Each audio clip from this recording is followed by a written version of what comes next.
So first of all, first hour, I know like if you guys come early, you have to be sent to the gymnasium. If my door is open, you guys are always welcome to come down here early. So don't feel like you can't come until 7:40. I'm okay with that. Second, I was like listening to a video today. Was listening to a video today on ecology from a different teacher she had made a year or two ago. And I kind of liked some things that she said that weren't like content related, but ecology is probably like the unit, if you're comparing it to 9th grade biology, it's the thing that adds the least out of all of our units. So like if you have a pretty good understanding of 9th grade biology or ecology during 9th grade, of course we did just start adding it in again. Did you guys have ecology? Yeah.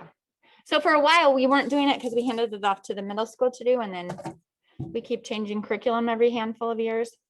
So anyways, this one has A, the closest alignment to what you've already learned, and B, it's probably the most reasoning based. So it's not like you have to really understand concepts. If you're a good reader and you can make sense of graphs, you're going to be pretty well set for the ecology component. So today, I thought I would start with some FRQ practice because we do need to practice with that. And I should have printed maybe some off on paper for you guys that are here, because I think talking to the text is a big part of your planning of your essay. So I put it in a PowerPoint form in thinking that you might be able to talk to the text a little bit better that way. And these concepts that you'll see in this PowerPoint are things that were covered from the MSU gals. So I feel like we're prepared to answer this. So we're going to spend, you have a 10-minute reading period for your FRQs, but your FRQ is like 2 long questions and then 4 short questions. I'm giving you 1 long question. So 5-minute planning time would be plenty. I usually do like 3 minutes planning time when I do these in class as a test. So we might spend just 3 minutes reading the question, rereading the question, make sure you know what the question is asking. And I put my questions on separate slides, underlining important information, identifying exactly what is being asked for. You typically would do a word splash, and maybe you could do a word splash, you know, in the notes column at the bottom, that you know how you have your speaker notes. That would be a good place to do a word splash. So buzzwords that you think you should include in this essay, or questions that words that are related. So like if you had a question about DNA replication, you're just gonna all of a sudden start buzzwording. You're gonna go DNA polymerase, RNA primer, telomerase, or topoisomerase, whatever. You're gonna throw a bunch of words out and then read the question again. And then you would cross out words that really don't belong. So that's all part of a planning period. You would outline your question, like how you're going to answer it. And that's all part of that 10-minute reading period that they give you. So I put in a community ecology FRQ right here. So this is the basic prompt and the question, the visual we'll use. And then you have 1, oops, that you shouldn't be there, 2, 3, and it should be 4 questions to answer about that. If they are giving you a graphic or a data table, they're expecting you to use examples specific to that graph or table. Okay, so for a blanket statement on any FRQ that we do, if they gave you something, you want to be sure to refer back to that. Okay, so I'm going to give us 3 minutes to just read the question. So we're not typing anything in yet. And then we're going to take 20 minutes to write our answer.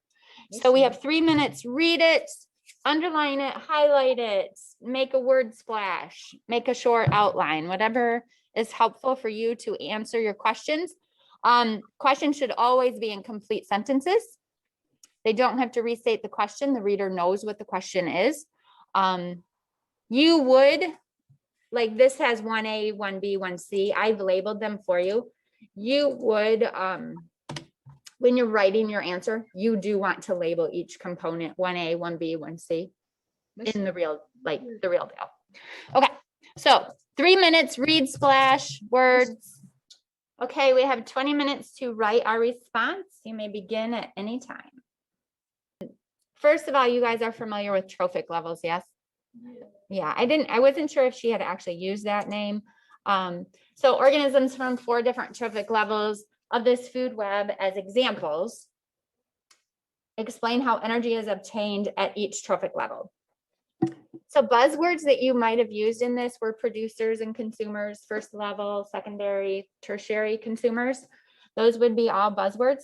And you would talk about the producers using this energy from the sun through photosynthesis, because it wants you to explain, right? So you need to kind of include how it's happening. So you would talk about energy from the sun being used with photosynthesis to make the carbohydrates, and then the next level would obtain through heterotrophic nutrition. They would eat or consume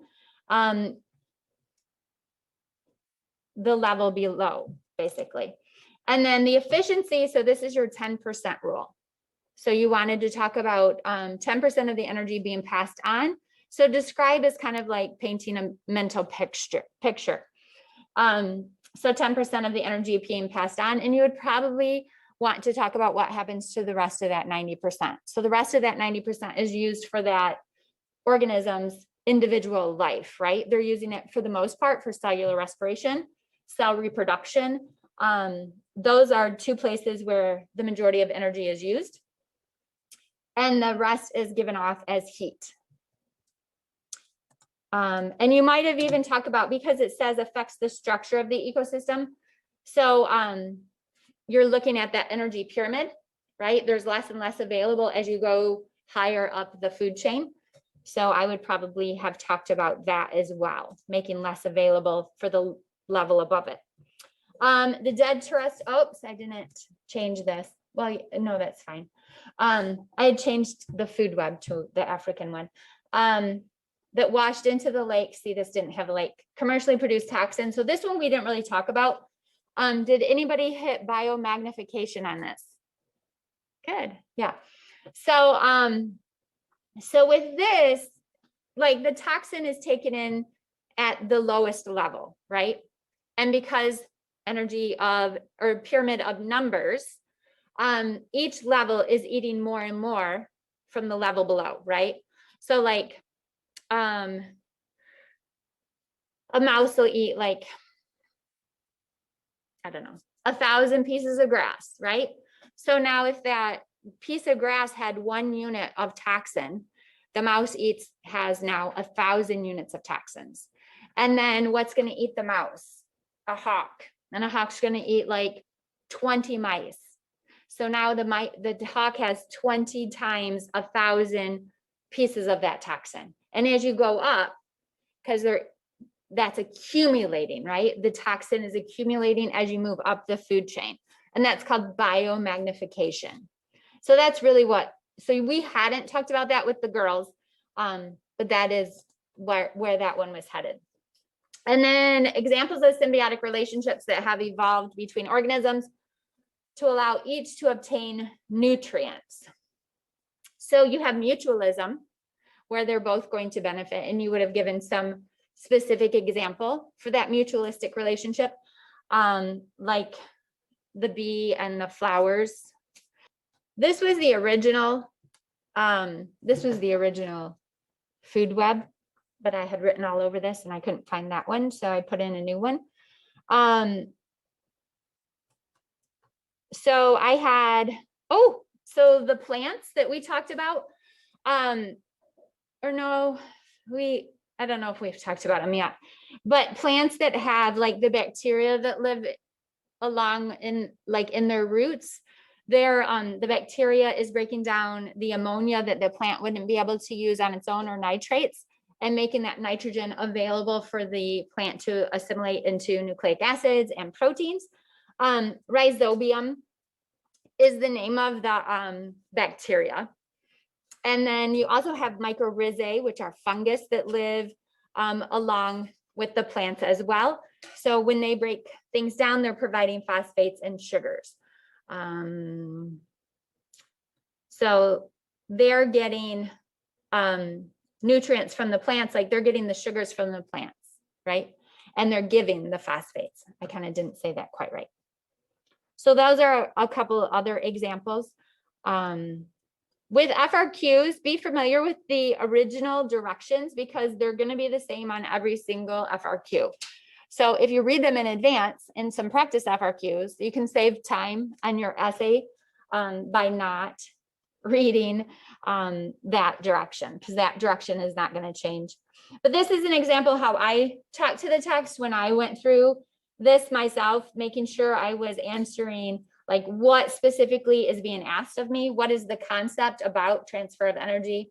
What is asked of me to identify the 4 different trophic levels? So I wanted to use from this specific model, explain how the energy is transferred. So that was what I just said, producer to photosynthesis. The first primary consumer eats, produces cell respiration, secondary, tertiary, blah, blah, blah. So like I kind of map it out before I write, and then that gives your brain a break. So now I just have to write about what I already kind of jotted down.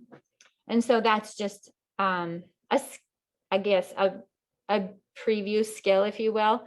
Talking about the secondary law of thermodynamics, energy can be neither created nor destroyed, only changed in form. So that's something you could have added in there as well. So the energy isn't being lost, right?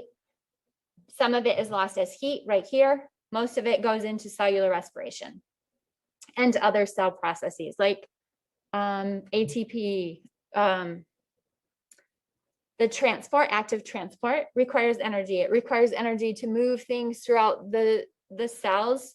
It requires energy to move an organism at all, to produce its own body heat. All those kind of things are what we need energy for. Okay, and then the biomagnification, we kind of went through that.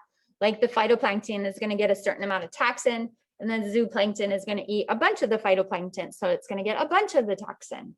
And then the grayling, the small fish, eats that, and then that's going to accumulate as you move up through the food chain. Okay, and that's why we're not supposed to eat too much of the top level consumers. Like they're like, eat it only once a week. Okay. Any questions on that? I would have liked to have told you how many points everything was worth. Usually you get a point for like every action they ask of you. This would have been a 10-point question. I can tell you that. And often you have more points available than 10. So like maybe you could have gotten 12 points on this, but it would have maxed out at 10. But that gives you kind of a little bit of, you don't have to hit every single point. And there's often like 10 different ways you could hit this one point, right? So you guys know a lot of it. All right, any questions on that? Just kind of in practice. We'll try to incorporate some more often practice of the FRQ so we can be ready for that.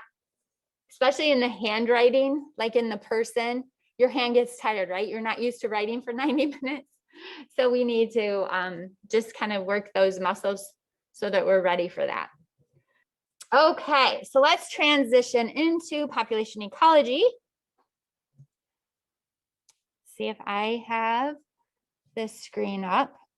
Those of us who come to class don't really maybe relate to that other need because that's not our world. But it is a true world for many of us. Where's news here? Here we go. I'm gonna be honest, I enjoyed teaching from home. I didn't mind it.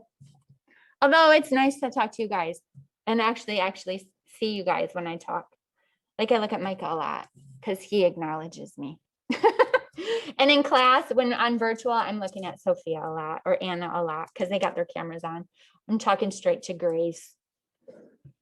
Okay, so let's go into population ecology. So you guys got the general concept that ecology is the study of interactions between living things and their environments, right? So between living and living, as well as the living and non-living. And then I would say, so far what you've been talking about was kind of a community ecology, because like the community is all the organisms in an ecosystem. So you were talking about the skin and all of the organisms that live on the skin. And really that was to delve into the community interactions as well as the definition of an ecosystem, and that it is self-sustaining and it has like distinct boundaries. So ecosystems, like, you know, when you've walked into the forest, it has a distinct boundary. You know, when you've walked into the lake. And in that sense, our skin would know, because I know when I've reached my skin. Anyways, today we're going to talk about just population. So population is a single species. So if you isolated like that E. coli, sorry, I was trying to say ecosystem. If you isolated the E. coli from your skin that they were talking about, like that would be a population. If we talked about the people at Hazlitt, that's a population. If you talked about the gray squirrels that are in the woods between the middle school and the high school, that's a population, right? So it's a group of the same species in the same area at the same time. And I think we've done the species definition maybe in evolution, that they can breed and reproduce and produce fertile offspring. Within a population, because they are in that same area, that same ecosystem, they're going to rely on the same resources. So there may be some competition. They do interact with each other. There's breeding, right? There is working together to produce a common goal, like some hunt in groups, right? Pack hunters, or like you have the prairie dogs, starts with an S. Do you know the one that like sets out and he's like the lookout for the rest of them? It starts with an S. His role in the group. No, they're super cute. They're like sitting out like high up looking. They're the, I forget. Or the bees, they work together, right? In the hive. Okay, so you got the idea of they all interact. So the goal for population ecology, so like if you were like, why would you study it, right? What do population ecologists do? They probably are looking at specific cases. Maybe they're trying to bring back numbers that have declined. Maybe there is a need for the organism for food, fiber, medication, any of that sort of thing, right? So they're looking at specific cases and they're applying general principles, and typically the general principles can be applied to any population. That's the idea. So these are the things that they might use in practice. Organisms that provide us with resources, obviously we want to understand them better so that we can support them the best we can. Those that are endangered, we want to try to bring back those numbers. So we need to understand what is bringing the numbers down in the first place and how can we bring those numbers up. We have a need to keep organisms that serve a purpose in the ecosystem itself. Pollinators, those that are pest controls. So like some that will already eat other organisms that are a pest, as well as sometimes we have the pests that are overpopulated and we want to decrease their numbers. So we have to understand population ecology in order to tackle any of these goals, basically. You guys did abiotic, so I'm going to skip it. Here's some things that you didn't cover. So what can we measure within population ecology? And we will do some math when we come back. So we can measure population density, which is, you get the concept of density. How much is in a given area, right? So the numbers per area. So we're interested in the cause or consequences of local abundance. Population size, just simply how many there are, right? So the density times the area occupied. So I can't see the numbers anymore, and that's really just because it's too small of a graph for any of us to see the numbers. But you would be able to take like this red number and multiply it by the whole area that that organism is found in, right? And then the geographic range, this is showing you it can be found within that range. They do that a lot with like birds. Like if you were wanting to identify birds out in nature, you're going on a little trek, you would see the range that you could find any of those birds in. Same thing with plants or flowers, you know, wildflowers, you go and you look for them. So if we know where they can be found, we can kind of look at what are the environmental, like the abiotic factors of those areas, and that helps us to know the needs of the organisms that are found there. So why do they pick the areas they pick? Lots of ecological interactions maintain the geographic boundaries, like the temperature, the rainfall, the food, the predators, blah, blah. And we will notice that there is a dynamics to the density. The population may change over time, or it may even change within a year, like we know about migratory patterns, right? So like this guy here, he needs the ice to fish. And if the ice caps are all melting away, he's going to lose his fishing resources. And that's going to be a detriment to his ability to survive. And these guys need a totally different set of adaptations to be able to live in a tropical humid area where they have a plethora of organisms to choose from. So the other thing you would look at is population density. So on the worksheet I give you today, you have, I think, some population density graphs to look at. Uniformed, so they're kind of equally dispersed. I think I have a slide for each one. So random, there's no particular pattern, and clumped. As you can see, they're found in a small group. So this is like your herds. So the clumped distribution is the most common when they're found in groups, right? So like the swans on the lakes are usually found all together. The buffalo are usually found in piles, and you look at schools of fish, and you can usually, like when you look across the mountainside, it's not like the whole thing is covered with purple flowers. You might just get a patch. So clumped is found,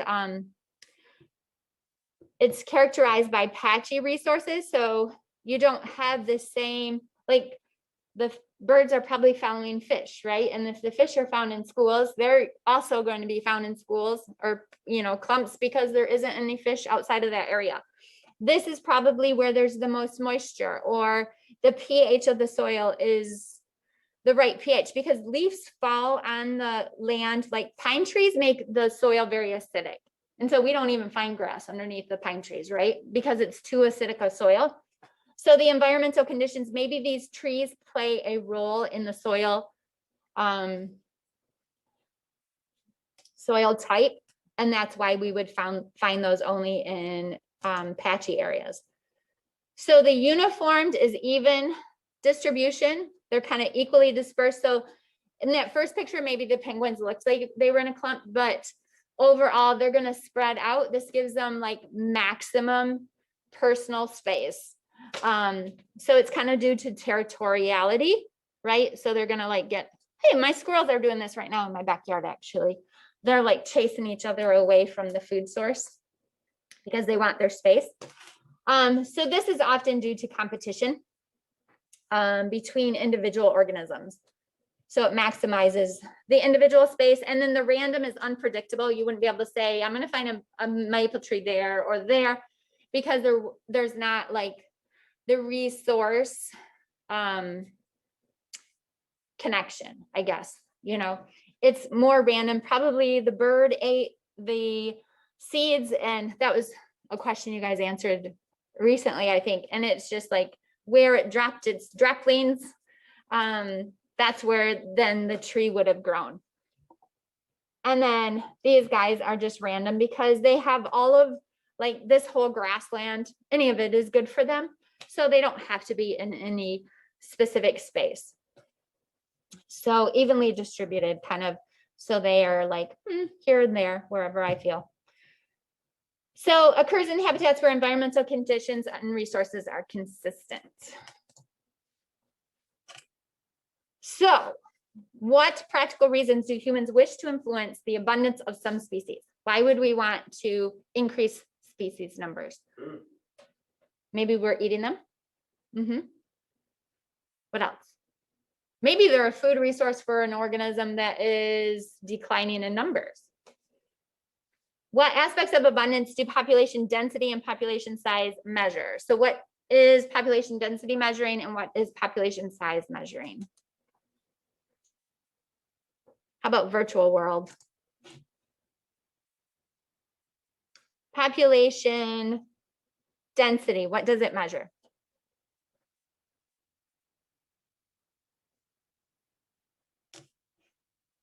Yes, Sophia. Number of organisms per area. Yes, I love she used her raise hand feature. And then what does population size measure?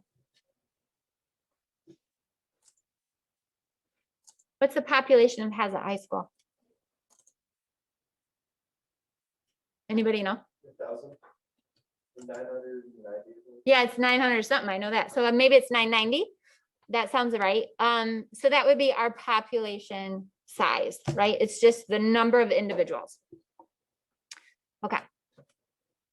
Due to my visual impairment today, the chat box is really difficult. So I appreciate the hand raising or the voice up on the virtual place. Today is a little bit more than usual.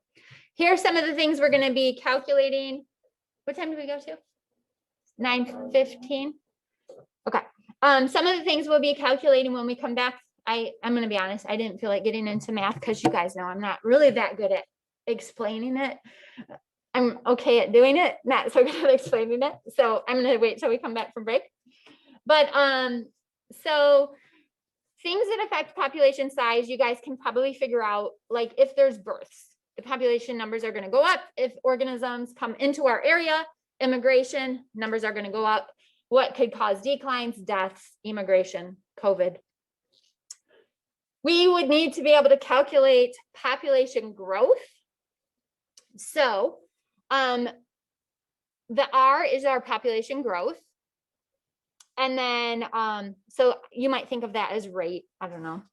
It's not, but that's kind of what the R, if I think of it, it's not a rate because there's not a time involved, but R is population growth. And then you want to see the change in the population, which is going to be births minus deaths, because you're going to increase minus those that leave. And then N is the number of the original population. So that one's pretty easy. Birth minus death, that's how many are coming and going, times the total population.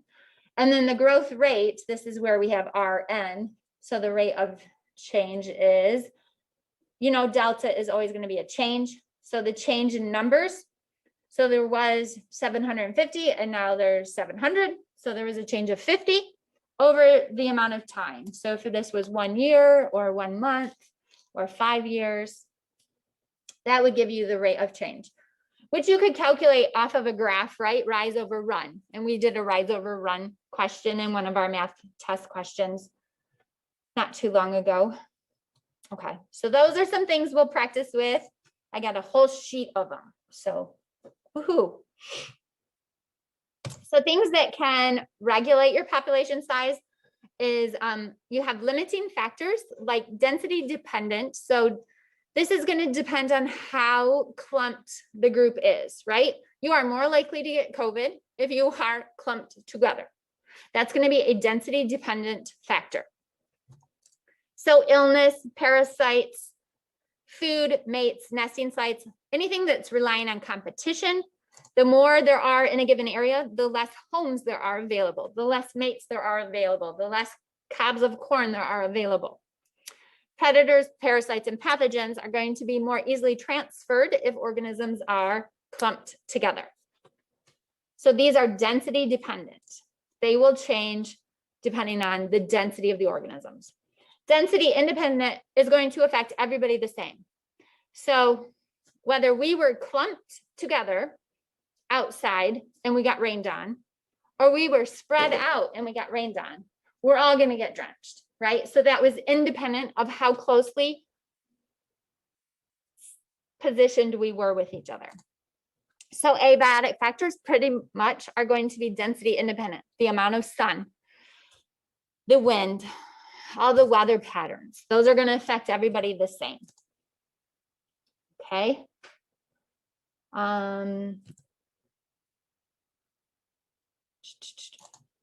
Nothing I really need to say about those pictures.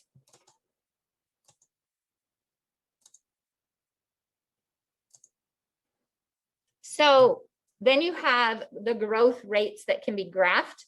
So exponential growth rate happens when there is no limiting factors, right? So like bacteria in a petri dish, when you first put your bacteria in there, there's as much nutrients as possible needed. So they are going to grow exponentially.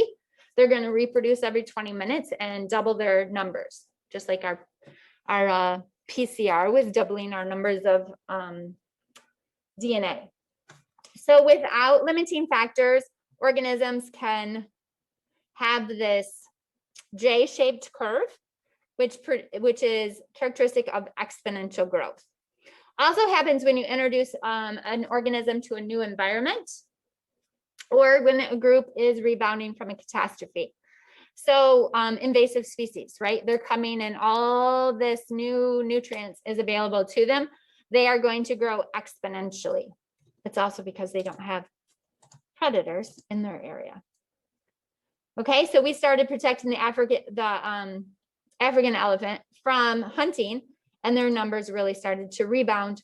The whooping crane is one of the great successes of the Endangered Species Act. So invasive species, non-native species, they outcompete the native species. We have purple loosestrife in Lake Lansing. That is a native species, and now you can, I'm sorry, that is an invasive species, so you see it all over the place. The zebra mussels that are in all of our new lakes, our Michigan lakes, that's a non-native species, so it doesn't have natural predators in the area. So it can outcompete and consume because all the other organisms that have always lived here already have predators in the area, right? Sometimes like with vegetation, maybe it's just they reproduce more quickly, or they have like a stronger growing system, if you will. This is the kudzu, which you can find pretty much all over Florida now, and it is not native to Florida at all. So it's now like growing over top of all of their own vegetation, which is not what you go to Florida for. You go to Florida to see palm trees. All right, so we're familiar with the zebra mussels and the purple loosestrife. Also, the gypsy moth and the African honeybee are coming in and outcompeting the native versions. The zebra mussel, you can see here back in '88 when I graduated, it wasn't even a thing, like one little bit over here. And then '92, when I graduated college, a little bit higher numbers. '94, I started teaching, higher numbers. And I was teaching up here in Northern Michigan. And then '99, I've been at Hazlitt for a year. For no particular reason, like these aren't actually my numbered graphs. I'm just making sense of these graphs with my own life. Anyways, so we can see how the numbers have really increased, and they're pretty much following the waterways. They've come in on like the ballast water of ships. And so they've gotten into our own waterways now, and we can see how much accumulates in a short period of time.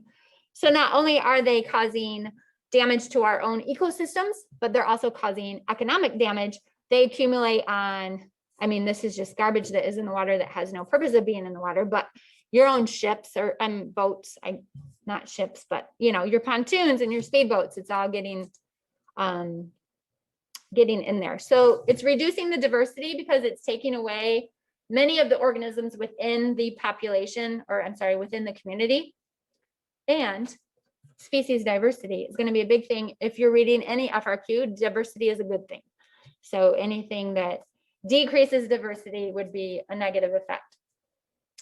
So it also creates a loss of food and nesting sites for other organisms that are in the area. This is our great Lake Lansing area with the purple loosestrife, which is quite pretty, but the negative effect is that it is decreasing the diversity of the area. So you're making that food web much less complex. So if there's environmental changes, they can't, there isn't an alternate food source for any of the organisms in the area. This is what the Lake Lansing area used to look like, the same area. You can see more water available, more variety in the vegetation outside the area. And this is purple loosestrife today in Lake Lansing. So this is in 78. You can see the change already. Starting to close up this waterway. So again, reducing the diversity, not only does it affect the food source, but also the nesting source. So like the organisms that used to live in this area, like the red-winged blackbirds want to nest in the cattails, and now you're taking away that site. So our logistic growth, you can see change in number over change in time. So that's your growth rate, basically rise over run. Can they continue to grow exponentially? Of course not. At some point, you will reach a carrying capacity. That is all that the area can support, whether it's because of food sources or because of habitat sources. There's only so much land. So K here, K is our carrying capacity. So a population may increase until a carrying capacity, and you should be able to identify any of these points on a graph. At that point, the environment can't support any more organisms, and so they will begin to dwindle and die off. So you should see an increase in number and then a leveling off at that carrying capacity. So it creates more of an S-shaped curve, and that's logistic growth. So exponential growth is the J, and this is our logistic growth. And so with logistic growth calculations, you have to include the carrying capacity in your calculations. The nice thing about the AP nowadays is that they give you that formula sheet, and these formulas are all on there. So remember, we talked about density dependent factors. Those are probably going to play a role in this logistic growth. So as I just said, it is carrying capacity, basically how many organisms can be supported within an environment without degradation of the habitat. So once you start destroying your own ecosystem, it's going to support less and less organisms. Makes sense. A lot of ecology just makes sense, I think. So things that can cause change in carrying capacity. So the predator-prey relationship is a really big one, and usually you'll see graphs of predator-prey on quite a few standardized testing things. So this would be a population cycle. So the lynx in the hare, for example, creates an oscillation, oscillating like this, like a sound wave. So what we'll see is, so the snowshoe hare is the prey, right? So you should see peaks in prey before peaks in predators. When there's not very many hares, right? The lynx has nothing to eat, so they're going to have a decrease in size. And because the lynx are decreasing in size, the hares have the ability to go and be happy and eat all they want and play and mate. And so their numbers go up. And at this point, because the lynx numbers are low, right, they don't have a big risk. And so their numbers are going up and up and up. So there's a lag between, there's some lag time between the peak of the hares and the peak of the lynx, or the peak of any prey and the peak of any predator. So now there's lots of snowshoe hares. So then the lynx are going to be eating more and surviving more and reproducing more. And so their numbers are going to go up. And then the more of these there are, the more snowshoe hares get eaten. And so their numbers drop. And so there keeps like this, they're oscillating together with one, the predator just lags behind there. Okay, so we can identify the carrying capacity. So anything above that is going to change the habitat. Okay. Life tables, survivorship curves. I think like maybe last year was the first time or the year before we did this in 9th grade. So you have survivorship curves, which I'll show you on another page. Proportion of population surviving from birth at different life stages. So you might have done that. We did the pyramid. So different ages, like how many are young and how many are old that are surviving at a certain area. And fecundity is the average number of offspring each individual produces at those life stages. So survivorship, how many are surviving, and fecundity, how many babies they're producing, you know, at 2 years old or 4 years old or 10 years old. Okay. So this is a life table. And we can see there's usually less males at each age group than there are females. Oh, except for here. Oh, that's deaths. So usually there's more male deaths than female deaths. Any idea why that might be? In an ecosystem, why at every age group, the male has a shorter lifespan than the female. Look at age 2. This ground squirrel only has a life expectancy of a half a year, whereas over here it's 1.6 years. Are they competing and fighting for mates? Could, So they're like dying, fighting. yeah, it could be that too. Yep. The male is usually the one that is going out and doing, and the female is usually staying home with the babies, right? So it might be the competition with other organisms of the same species. It might be going out hunting for food to bring back to the nest. And so they might be an easier prey. They might be more easily preyed upon, or maybe hit by a car or something like that, because they're more adventurous than the females, basically. Because that's their role in life, to be the provider, right? So if you have pretty much a straight line in a survivorship curve, it's basically a consistent rate of death. So at any age, they could, like, they kind of have the same death potential. Usually males lower survival rates overall. So these are 3 different survivorship curves. So look at the bottom here. This is the percent of maximum lifespan. And on the left side, you have the survival.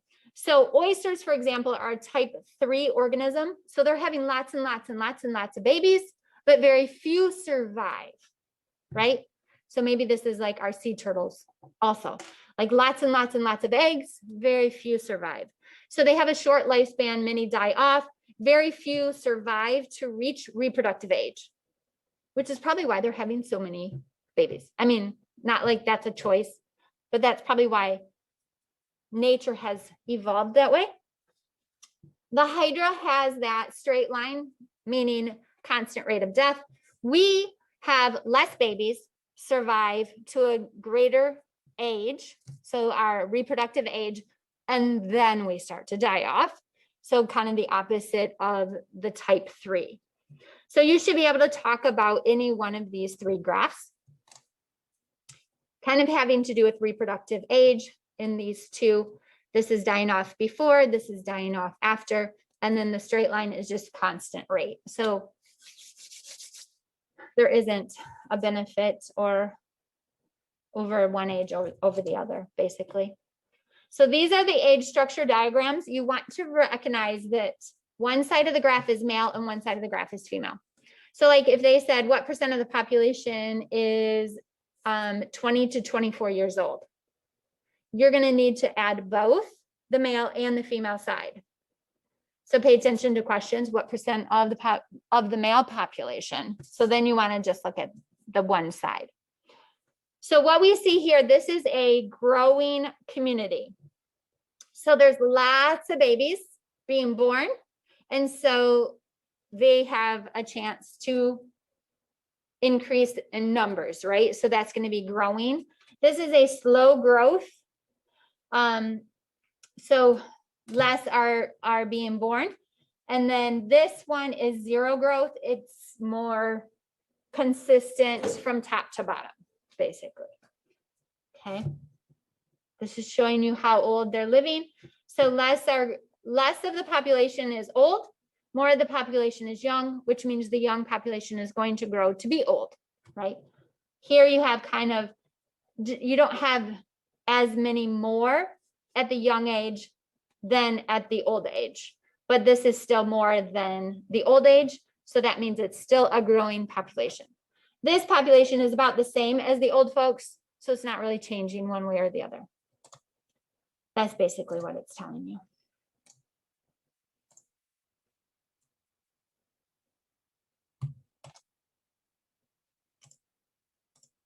So the trade-off, survivorship versus reproduction.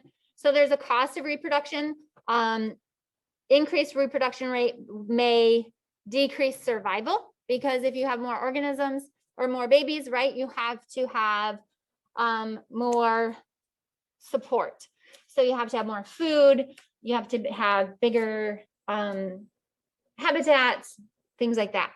So things that can affect the survival is the age at first reproduction, the investment, like how much energy is used per offspring, and the number of reproductive cycles in a lifetime. So these are all going to affect how many organisms or how many offspring an individual will have, right? So like the sunflower doesn't have a lot of, it doesn't require a lot of energy to produce all the babies. So it had a whole field of them, whereas the bear has to have a lot of input in keeping the babies safe, keeping them fed, the gestation period, all of that. So there's less of them available. And I'm not going to go into this one. This is more of that same concept, that it's just more work. So then the last thing I think this is the R and K strategist. You might have heard of these before. The K strategist, like us, is late reproductive age and fewer offspring. So they're super cute. I don't know what they are, but they're super cute, these little guys. Some relationship to the primates. You can think of K for Kim, that's me. Slow reproduction rate. Invest a lot in raising offspring. So the R strategists are these that reproduce a lot in a short period of time. They have an early reproduction and then they just keep producing probably more than will survive, right? So they're probably like a type 3, and then the K strategist is probably a type 1. Okay, so little parental care is needed so they can have as many babies as they want.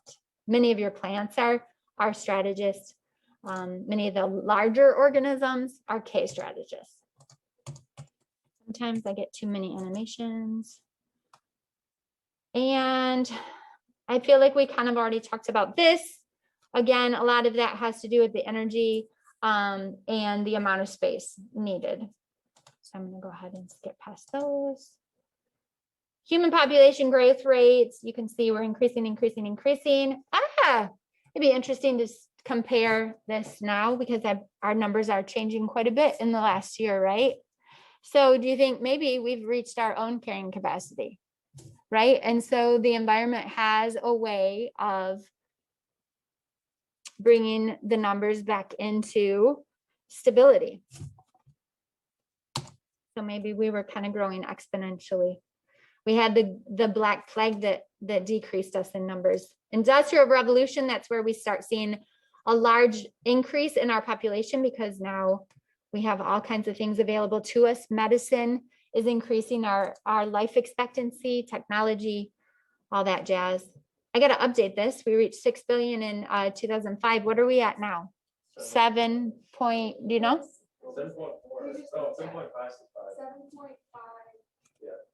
5. Yeah. So we're currently adding 82 million per year. That's 200,000 per day. That's crazy. I don't think we really need any of this for our testing these days. We won't get into the ecological footprint. It is interesting that like down here, you have more densely populated area using much less of the resources. Up here, we have a lower population, but we're using the majority of the resources and producing the majority of our carbon dioxide emissions. So we have a very high ecological footprint, if you will. Kind of not entirely related to the rest of the PowerPoint. So that's what I have for you today. That was a lot of content. I know it was hard to sit through all that, but I did want to make sure to hit all of those points that we maybe hadn't hit in our fun exploration of the skin, because it was interesting and I really enjoyed listening to you guys have conversations about that. So you have a worksheet in here that basically is a bunch of graphs related to population ecology. Somebody's already got it in. Corbin, were you doing that during lecture? I put the vocabulary in there just so you can like kind of use that to guide your own, like maybe highlight all the words you know and those that you don't know. Oops, that's not the one I wanted. Is that part of the assignment for tonight? No, that is for your own good. I made a copy for you so that you could manipulate it. So if you want to maybe, you could do nothing if you wanted, but yeah, if you want to print it out or if you want to like highlight as we go, like we just hit a ton of these words, right? You should be able to talk about any of these words. If by the end, you know, there's still some words that we haven't hit, maybe you're going to need to look those up on your own or study those on your own. Today, I just have this, and it's basically just graphing, like all the different types of graphs we talked about. And I can take that today or tomorrow, Okay. either one.